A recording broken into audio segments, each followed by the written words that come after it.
Should we call it the shared burden? Let's do it both ways, and then. Okay.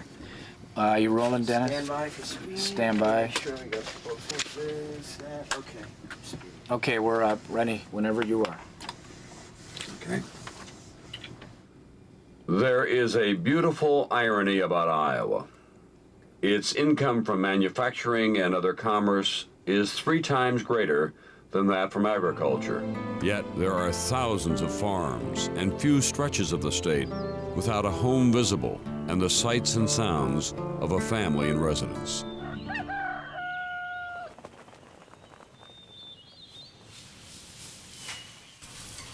The American Portrait Series celebrates the positive aspects of our states.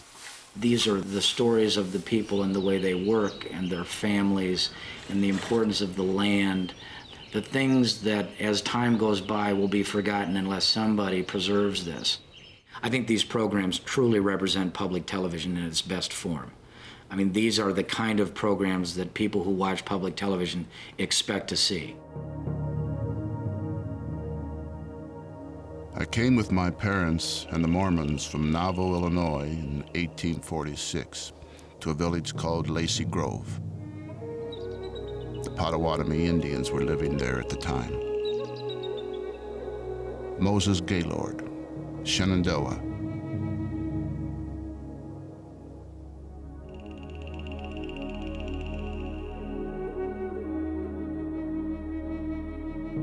In the Indian, the spirit of the land is still vested. Men must be born and reborn to belong. Their bodies must be formed of the dust of their forefathers' bones. Luther Standing Bear.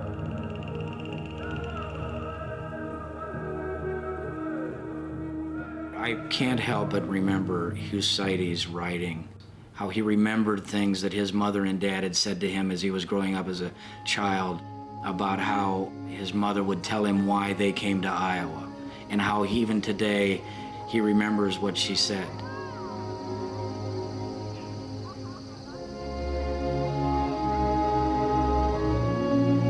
My mother told me stories of growing up in Sloan and Sioux City, and of coming on the train to teach school, of marrying my father and staying there all the rest of her life. I asked my mother why she had stayed in Iowa and how she had managed.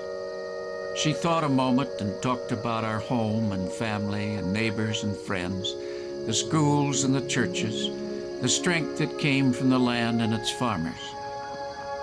It was enough, she finally said. It was all anyone needed.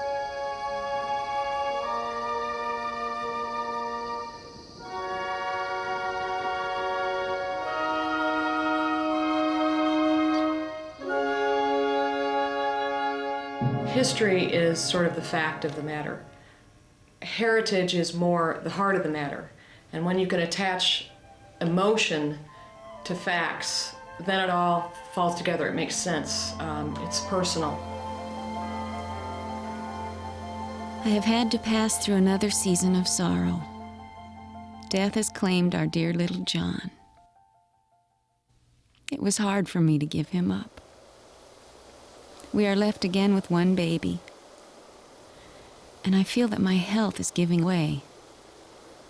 Keturah Belknap, 1846. This is more emotional history. It's painting the landscapes of the past. It's examining the emotions of the people who came before, reading their letters, looking at their diary entries. Dear Father, I suppose you are all in a state of most harrowing anxiety up in Wisconsin, each one fearing that their family circle has been broken. And well you may, for this has been a terrible and bloody campaign. It is a bitter fight, and God only knows how it will end. Your son, J.S. Anderson.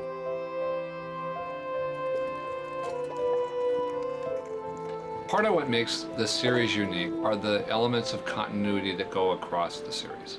Music and visuals and narrative passages and celebrity voiceovers, those are things that carry across the series. Part of the art as filmmakers is in looking for those things that are indigenous to the particular state.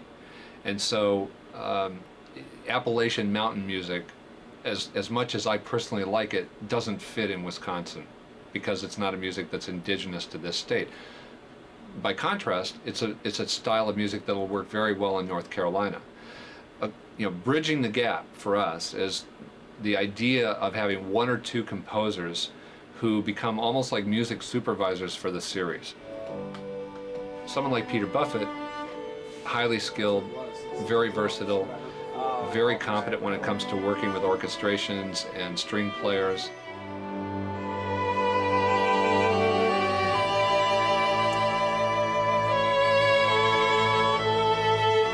The important thing is that there's a certain level of continuity from the composers. We've established a style. Peter Buffett helped to establish that style, much the same way I might have helped to establish a visual style as a cinematographer.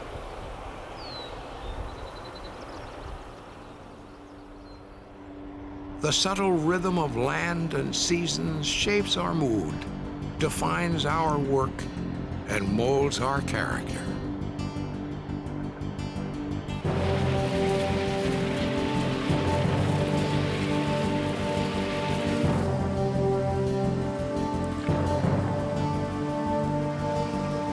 Much of Wisconsin business and industry has long been tied to the land. Fresh water for growing cranberries, copper, iron ore, and gravel for manufacturing, timber for paper products, mighty rivers for electric power.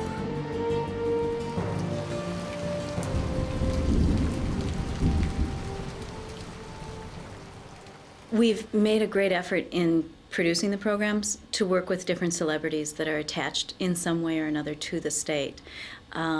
We've been able to work with names such as Hugh Sidey, Tom Brokaw, Tom Hulse, Judith Light, Simon Estes, and Cloris Leachman. Well, that's the end of that. That's done. Some self-confidence. That kind of commitment that you get from people that we all look up to gives all of us a sense of pride. It was a help to Mother, and we could do all kinds of jobs for him. The new car went over rutty roads as stones. It helps to elevate the quality of the program, and at the same time, it is a nice way for a sponsor to be able to tie into a program that's being narrated by Tom Brokaw. That's a nice association for a sponsor to be able to make. I think an underwriter has to be looking at the positive name recognition and affiliation with public television and with that kind of quality. And again, they also have to, in my opinion, believe in the idea of giving something back to the people. And the people, in most cases, are their clients. The romance and poetry of the land live on. The reverence for its bounty, the respect for its rules, and the joy of living by its rhythms is the meaning of Iowa. There is a legacy involved here, an educational component that is important to pass on to the generations that follow ours. I'm a fifth-generation Iowan. My children are sixth-generation Iowans. I want them to know why somewhere long ago somebody in our family came to this place and stayed here. One day, my father told me of riding out over the unfenced prairies on the handlebars of his father's bicycle to watch him shoot prairie chickens for dinner. And then they rode back with the evening breeze fresh in their faces and the rolling, bounteous land washed in the final sun as far as the eye could see. My eyes grew moist, and I fell silent, but I was with him, and that same land rolled on as before, and the sun grew golden in the west, and I knew how he had felt so long ago. Hugh Sidey, Greenfield, 1996.